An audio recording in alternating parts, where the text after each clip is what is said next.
lulusan Kaliwungu. Langsung melerai saya dan panitia. Saya hampir gelut, saya disuruh geleleng. Muslimat bilang, mumpuni jangan salah paham. Di sini geleleng iku artinya turunan. Istirahat leye-leye. Turunan tapi ora turu. Turunan tapi matane ora merem. Tak jawab, oh geleleng. Tapi nang Cilacap geleleng iku artine iwak pan mati.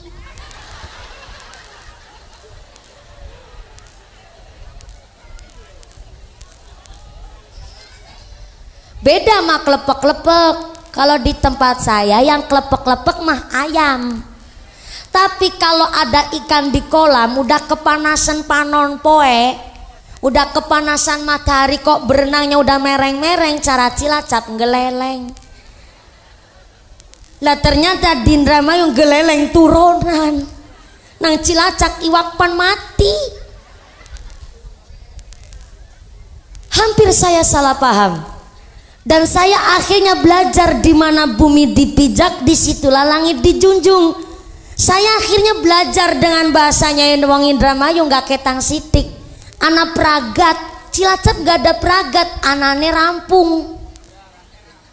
Selesai nang kene pragat, nang Cilacap rampung. Lah kalau rampung dibawa ke sini mungkin kurang familiar. Gak mungkin dong saya orang ngapak ceramah di wong Sunda mutlak pakai bahasa ngapak, gak bisa bu. Orang ketang wilujeng sumping kudu ngarti.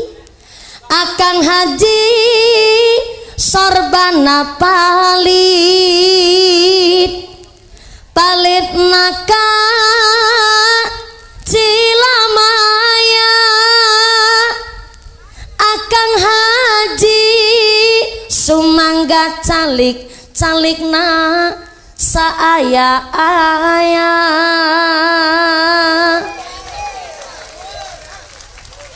Ini sebenarnya saya kepingin ikut dangdut akademi pak, tapi takut kalah sama Lesti, jadi niatnya saya urungkan. Akang Haji sorbana palit naka kota Maus. Akang Haji sumangga calikna sesarengan ngaos. Kasok pondok kasok panjang kasok nangaroyom kajalan kajen sono kajen heman ente sae ngobrol di jalan.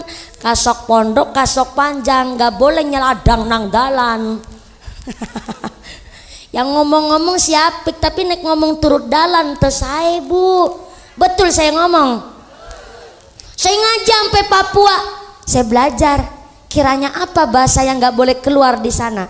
Dan ternyata kita orang Jawa ada dua kata yang menurut kita biasa-biasa saja, tapi menurut orang Papua amat sangat menyakitkan hati dan gak boleh disampaikan di halayak umum seperti ini, takutnya buat jadi bahan olok-olokan. Sengaja sampai Taiwan, raketan sie-sie ni hao mahau ni wo aini. Kudu ngerti gak ketang sitik buat apa ngangkat rasa bahagia dan bangganya orang sana. Maka sampai hari ini saya belajar ngaji untuk menghormati tradisi. Ada tradisi yang memang asal usulnya kita nggak tahu dan nggak boleh kita mengolok-olok tradisinya orang. Contoh ya di Aceh, orang kalau mau lidu Rasul di Aceh itu sampai saking cintanya makan Nabi, baca sholawatnya tuh udah kayak Qodiri anak Sabandi toreko pak. Lu baca sholawat udah sampai begini. Saking enaknya pak, udah di dalam hati tuh udah rasanya kepingin ketemu sama Kanjeng Nabi. Jadi baca sholawat sampai enak banget sampai begini. Kalau torekoh Qadiriyah Naksabandi itu kan torekohnya nggak jahar tapi di dalam hati. Jadi sekali ngucap la ilaha illallah, udah paling kolbu paling dalam. Udah pokoknya sholawatan Oh bentar, ada yang minta sholawatan Pak. Oh bentar, ini kan ngajinya sampai jam 2 subuh. Ibu minta sholawatan. Oh ada grup rebananya. Kira ini nih jilbab pink grup rebana soalnya. Oh paduan suara. Oke, ini mumpung lagi bahasa tradisi. Baca sholawat nggak pakai alat musik aja udah indah. Ya nggak? Betul nggak? Tapi kenapa ada rebana, ada qosidah? Adalah dalam rangka supaya kita balance dengan zaman. Ketimbang kita ini diterjang oleh paham-paham liberal, orang main DJ, TikTok, bokongnya pating kerenggut dolanan TikTok. Ikan mending nabu rebana. Betul? Sholawatan saking cintanya apa nggak boleh kita seneng baca sholawat. Maaf ya, orang tukang copet habis nyolong aja seneng. Tukang copet loh Pak. Maaf ini penggambaran rada kasar. Tukang copet habis nyopet seneng Pak. Besok nyopet lagi Pak. Masa kita baca sholawat seneng Pak, puas. Masa nggak boleh baca sholawat ambil ditabui rebana? Ini ada tradisi. Yang terpenting tradisi kita jangan sampai melanggar syariat. Ada tradisi yang memang justru harus disesuaikan dengan syariat. Contoh mahrul misli. Apa itu mahrul misli? Mahar yang disesuaikan dengan tradisi adat daerah kampung calon pengantin perempuan. Contoh, maaf Pakku, biar nggak ngantuk saya tanya Pakku.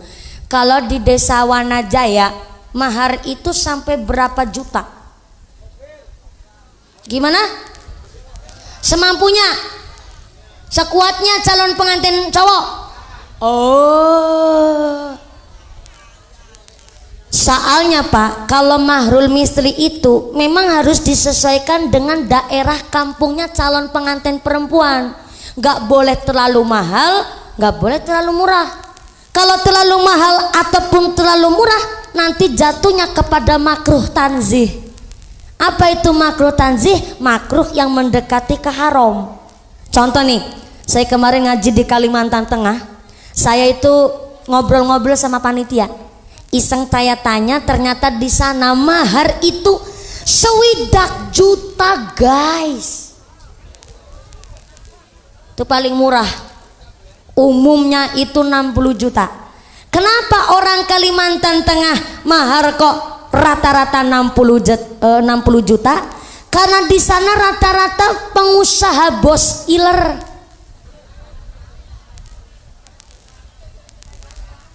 Bener, iler bukan sembarang iler, wong ilernya iler walet. Ilernya iler manuk walet. Ya Allah ya Rahman, bisnis kok iler ya Bu. Paling murah iler walet itu, sarangnya walet paling murah itu sekilo 9 juta. Itu paling murah. Dan pernah katanya mencapai harga fantastis 1 kilo 29 juta. Ya pantas Pak, mahar 60 juta di sono. Orang bisnis iler dan bisnis kelapa sawit. Tapi saya kasih tahu ya Bu, sesugi-sugi pengusaha kelapa sawit, saya itu nggak doyan es kelapa sawit Bu. Iya orang minyak kabeh. 60 juta di Kalimantan Tengah. Ini untuk gambaran saja, umpama ya di desa Wanajaya mahar itu rata-rata katakan 5 juta lah umpama. Berarti kalau memang tradisi adatnya turun temurun dan memang 5 juta di Wanajaya, berarti calon pengantin kakung itu harus tahu jangan terlalu mahal dari 5 juta dan jangan terlalu murah dari 5 juta. Kalau terlalu mahal nanti jatuhnya makruh tanzih. Berarti nanti lama kelamaan bikin standar sendiri, bisa nganti wadon kenora payu laki. Angger sampai menciptakan standar harga sendiri, sampai-sampai nggak ada patokannya, bisa bahaya. Dan sebaliknya, kalau terlalu murah, jatuhnya pun tetap makruh tanzih. Walaupun nikah itu pakai cincin terbuat dari besi, sah nikahnya. Tapi walaupun sah nikahnya, syarat maharnya itu nggak terpenuhi. Karena salah satunya adalah yaitu tadi mahrul misli. Saya kemarin di Jawa Timur ada kejadian seorang perempuan pengantin wadon menerima mahar sebuah linggis. Sah nikahnya Pak, tapi nggak terpenuhi syarat maharnya. Kan akhirnya jadinya makruh tanzih, tetangga pada ngegosip, ih berarti ngesok malam pertama ya dilinggis ya. Pengantinnya jawab, ye sing rabi sing payu laki be aku kok ngapain ngurusi lambene tanggane. Kalau mentalnya kuat mah silakan, kalau memang mentalnya kuat mah silakan, kupingnya kandel mangga. Tapi makruh tanzih ini kalau terlalu murah, sewaktu-waktu di dalam rumah tangga terbentur masalah, mesti sing wadon ngodek-ngodek, mesti sing wadon ngomongnya blesak, sing wadon ngucap pak dadi bojornya aku rasa kaken pola lah ya, kelingan bapaknya bojo karo aku kan mau modal kolor-kolor wungkul. Si bapaknya jawab, ye modal kolor-kolor tok tapi kan ana linggise.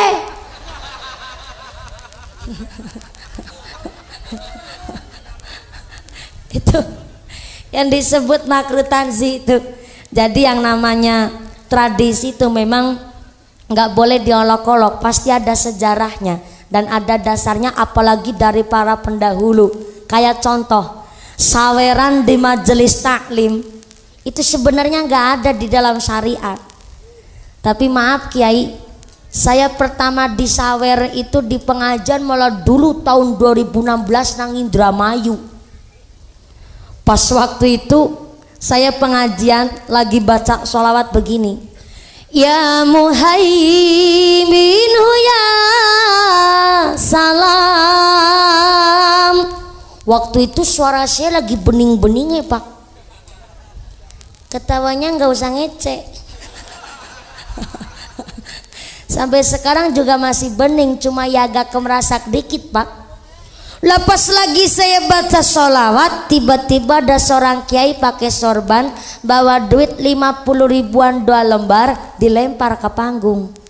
Tapi saya biarin tuh, mau dilempar. Kalau dicungin buat saya kan buat saya, tapi nggak dicungkan berarti kan nggak buat saya biarkanlah sampai sholawatnya selesai. Lanjut pas ceramah ada ibu-ibu nyeletuk, mumpuni ikut duitnya dititor dingin anu saweran. Dek, kaget kula, hah aku disawer. Maaf kalau saweran rada kasar soalnya di tempat saya, tapi akhirnya makin ngulon. Saya baru tahu Pak, saweran itu bervariasi. Belum lama kemarin Sohibul Hajat ngundang saya, pas saya baca sholawat ternyata Sohibul Hajatnya udah nyiapin duit 50 ribuan, ratusan ribu, diikat tali rafia, dibikin kalung. Ya Allah, Pakku nggak usah ngerogoh sakatok Pakku, ya Allah.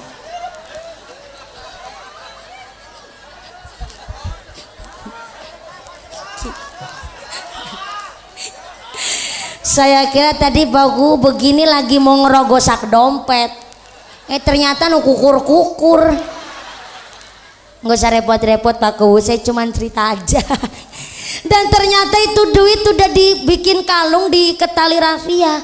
Dan ketika saya baca sholawat ada 5 orang ibu-ibu naik ke panggung, terus dikalungin duit Pak. Ya Allah, sebenarnya orang ketang sedikit saya tahu hukumnya, tapi mau saya tegur langsung, ini yang punya hajat. Kalau ditegur nanti kewirangan izin, nggak ditegur ya eman-eman Pak. Ketang kau ratusan ibu kabeh. Saya mulai sengaja begini. Akhirnya saya memberanikan diri, saya tanya salah satu bunyai di Indramayu, ternyata saweran itu niat awalnya adalah tabarukan, sodakoan. Kalau ada kori-koriah lagi baca Quran, disawerlah duit, niatnya supaya yang nyawer anak keturunannya, supaya ketularan berkahnya yang seperti kori-koriah itu tadi. Niat awalnya seperti itu. Yang pas rame kemarin viral, ada koriah baca Quran, ternyata bapak-bapak nyawernya itu mawi duitnya diselempetin ke jilbabnya yang lagi baca Quran. sambil dihambur-hamburkan di atasnya. Akhirnya saling olok mengolok lah, dikatanya itu amalianya orang NU, jere iku adate wong NU dan lain sebagainya. Maka saya sampaikan itu bukan bagian dari amaliyahnya orang NU, tapi itu hanya sekedar tradisi yang ada salah paham di masyarakat. Maka kita kaji sebentar dari salah satu sarah kitab Safinah. Di dalam sarah kitab Safinah, orang baca Quran, megang mushaf Quran, dengerin ayat suci Al-Quran, itu ada adabnya.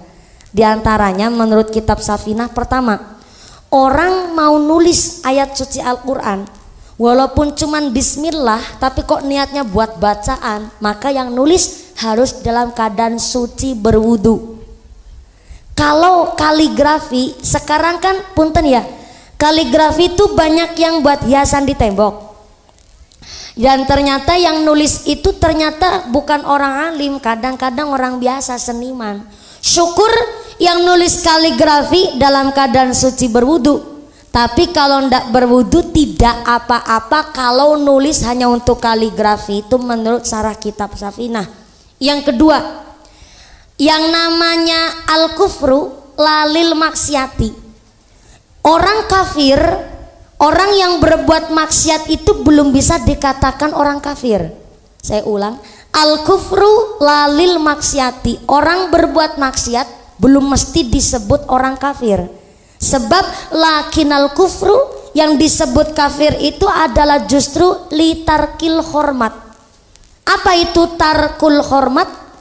Tarkul hormat adalah orang yang suka menyepelekan, orang yang suka merendahkan, bahkan hilang hormatnya. Contohnya di dalam sarah Safinah, orang nyimpen duit di dalam mushafnya Al-Quran itu disebut namanya tarkul hormat. Ngece karo ayate Gusti Allah, menghina karo ayate Gusti Allah. Dan termasuk kemarin ada kejadian, ibu-ibu ngomong, mumpuni di sini lagi banyak tuyul, saben rumah pada kelangan duit, pasti langiku ayah maghrib. Nek lagi pas ditinggal sholat jamaah nang masjid, duitnya pada hilang nang omah. Akhirnya kita tanya dan kita punya inisiatif, akhirnya duitnya kita coba tuh disimpan di dalam Al-Quran, tetap hilang. Jebule tuyul ora wedi karo Al-Quran. Ya apa jangan-jangan tuyul endah seireng ya? Akhirnya jadi ketahuan ada orang nyimpen duit di dalam mushafnya Al-Quran. Ini beda Bu dengan yang sedang kita laksanakan di Nisfu Sya'ban.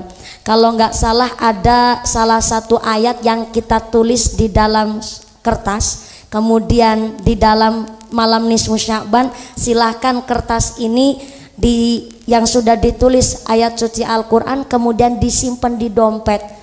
Ini adalah salah satu amalia ijazah supaya rezekinya lancar dan barokah. Itu beda dengan amalia yang tadi disampaikan. Kalau duitnya disimpan di Al-Quran itu ndak boleh, namanya tarkul hormat, ngece karo ayate Gusti Allah. Maka berarti ada orang baca Quran sampai nyawernya ini nggak punya aturan. Tentu ini menurut sarah kitab Safinah namanya tarkul hormat. Orang yang hilang adabnya, orang yang hilang rasa imannya. Soalnya apa? Ini tarkul hormat disebut, maaf ya punten, setengahnya kafir. Na'udzubillahi min. Maka kembali lagi, orang NU, mari kita jaga kehormatan orang NU. Dengan yang pertama, keguyup rukunan kita di dalam masyarakat dan kita menjaga amaliyah kita. Dan alhamdulillah mumpung bulannya masih Sya'ban dan malamnya Nisfu Sya'ban, kita doa sesarengan. Shallu ala Nabi Muhammad.